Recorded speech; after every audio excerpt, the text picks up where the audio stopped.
Ainda quando era uma planta bem pequena, fui retirado da minha terra natal, sem ao menos ter o direito de escolher ficar.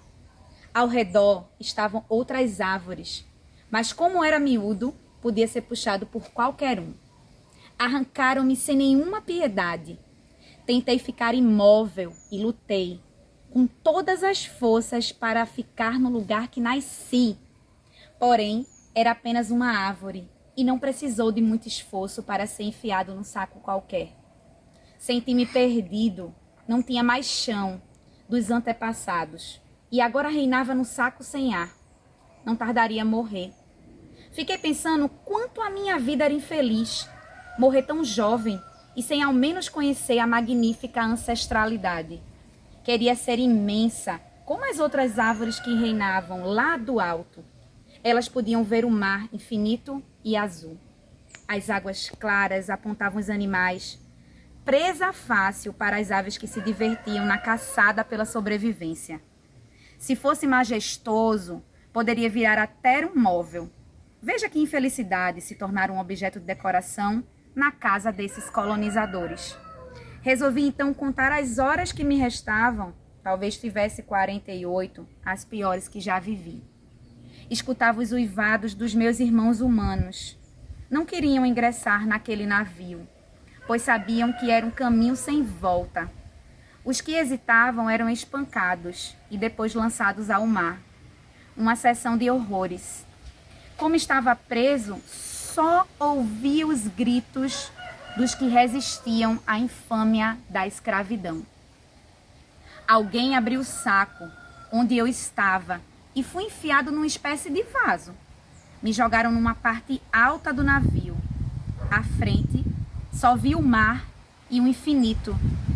A brisa marítima afogava as minhas folhas como um ninar maternal. Comecei a pensar que não morreria logo e as incertezas tomavam conta das minhas ideias.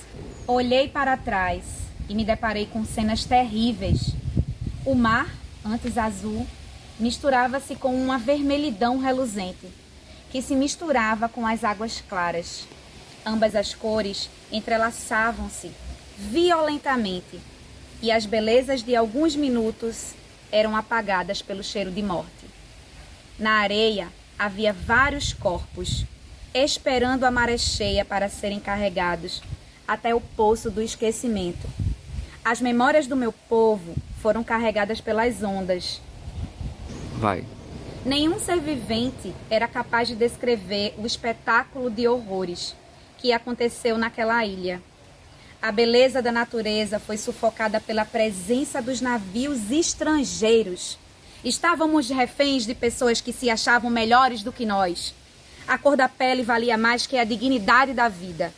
Eu, que era apenas uma árvore em crescimento, ficava paralisado, sem ao menos demonstrar qualquer reação diante da extinção do meu povo.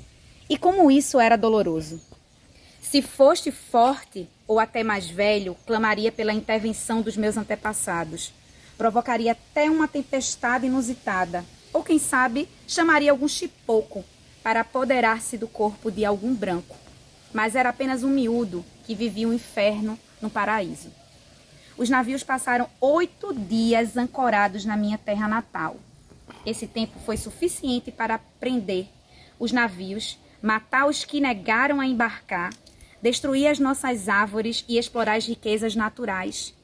Dali, só restaram as migalhas de um lugar que já foi livre. Saímos pesados de mantimentos e corpos que resistiam aos maus tratos da colonização, como o estupro das mulheres e o espancamento dos prisioneiros. Senti um cheiro de carne podre, oriundo da praia. Aquele odor me perseguiu durante toda a viagem. Era como se estivesse impregnado nas folhas, no caule, na seiva. Me mantinha forte no mesmo lugar em que fui colocado inicialmente. Demoramos semanas para sair do continente africano. A cada légua percorrida, ficávamos mais distantes do regresso. Ouvi um dos homens da tripulação dizer que íamos para a América. localidade que nunca tomei conhecimento, regava dentro de mim a esperança de dias melhores. Espero que o tal lugar nos acolha com um mínimo de dignidade, algo que já perdemos há meses. O balançar das ondas era tão forte que até fiquei enjoado. Ou será que o mal-estar era reflexo dos gritos de desespero provenientes do porão? Os meus irmãos estavam se decompondo de fome e a violência os perseguia nos dias e nas noites. Os moribundos eram lançados ao mar, sem pestanejar, pois poderiam transmitir doenças às demais mercadorias.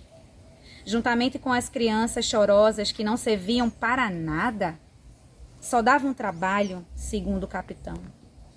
Olhava para tudo aquilo estático e pensava que em breve o sofrimento teria fim e talvez a morte fosse mesmo o caminho mais próximo para a extinção da dor.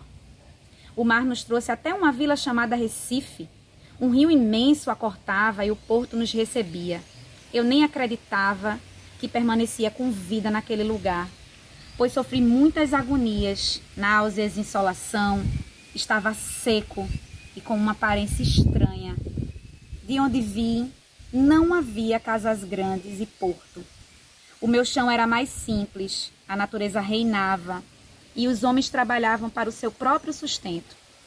Talvez os meus irmãos tivessem sido arrancados do seu próprio chão para ser mão de obra barata naquela cidade. E eu seria um mero acessório, enfeitaria alguma praça ou a casa de alguma madame. Isso tudo me sufocava e a ausência de ar confundia os meus sentidos. Era momento de descer do navio. Fui jogado próximo de uns sacos e algum servo me levou finalmente para a terra firme. Um dos empregados do capitão me pegou com cuidado e jogou um pouco de água salgada na minha carapuça. Fiquei ali por horas. Levei chutes, empurrões e mijadas de cachorro. Os meus conterrâneos desciam feito animais, estavam cadavéricos, mas mesmo assim eram obrigados a andar rápido, para não atrapalhar o descarregar de mercadorias. Agora compunhamos o cenário, um montante de corpos negros, oriundos do mesmo mar e do mesmo ventre. A Sombra do Ibondeiro, de Suelane Ribeiro, um livro que conta narrativas dos povos escravizados oriundos da África, em Recife, do início do século XVII até o século XXI.